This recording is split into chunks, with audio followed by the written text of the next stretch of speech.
આજરોજ બપોરે 12:30 વાગ્યે ફટાકડા વેચાણ માટે 108 અરજીમાંથી હજુ એક પણ મંજૂર થઈ નથી, છતાં મંડપ બાંધી ગેરકાયદેસર વેચાણ જોવા મળતા હોય છે.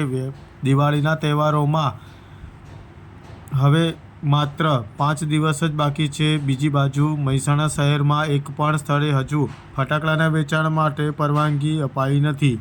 તેમ છતાં જાહેર માર્ગો પર મંડપ અને લારીઓમાં ફટાકડાનું વેચાણ ચાલુ થઈ ગયું છે. મહેસાણા પ્રાંત કચેરી ફટાકડાના વેચાણના હંગામી પરવાના માટે મહેસાણા અને ઊંઝામાંથી 108 અરજીઓ મળી હતી, જે અરજીઓમાં મનપા, મામલતદાર અને પોલીસના અભિપ્રાયો બાદ હાલ પ્રાંત કચેરીમાં ચકાસણી હેઠળ છે. આજકાલમાં હંગામી પરવાનગી ઇસ્યુ કરવામાં આવશે. તેમ છતાં કચેરીના સૂત્રોને કહ્યું હતું એમાં મહેસાણા મોઢેરા રોડ ઉપર, રાધનપુર રોડ ઉપર 15થી વધુ ફટાકડા સ્ટોલ, યુજીવીસીએલ માનવ આશ્રમ રોડ ઉપર લારીઓ અને સ્ટોલ લાગવામાં આવ્યા છે.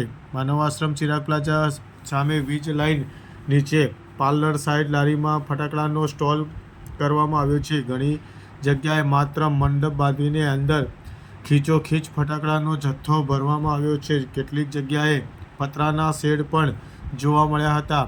કપડાના મંડપમાં ફટાકડા સ્ટોલ હશે તો પગલાં લેવાશે. હંગામી ફટાકડા લાયસન્સ માટે પણ ફાયર સેફ્ટી જરૂરી છે.